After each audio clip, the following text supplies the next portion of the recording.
gdje izlaže, što posjetitelji mogu vidjeti, kolika je važnost? Pa ovako, na sajmu su, što smo već rekli, oko 200 brodova. Tu su vam od najskupljih italijanskih modela, tu vam je Azimut, Ferretti, Absolut i od drugih manjih. Također imamo jako puno katamarana, Lagoon iz Francuske, Fountain Pajot iz Francuske, to su najjači proizvođači na svijetu. Ovdje imaju oko 10-12 komada.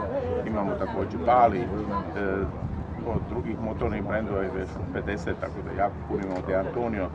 Danas vam ide se u tome da se više kupuju i tako dnevni brodovi, 10 do 12 metara, pošto su ti ljudi koji dugo već plove, da kupe kuću, apartman, onda su kupe manje.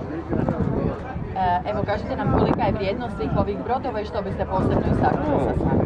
Pa, najveća vrijednost je tu na ovome kartu, kako vidite, tamo imate brodovi do 5 milijuna eura, onaj tamo desno, to je 3,5 milijuna, samo ovaj gat ima oko 30-35 milijuna, mislim da je to nekih 200 milijuna ukupno brodova, 150-200 milijuna.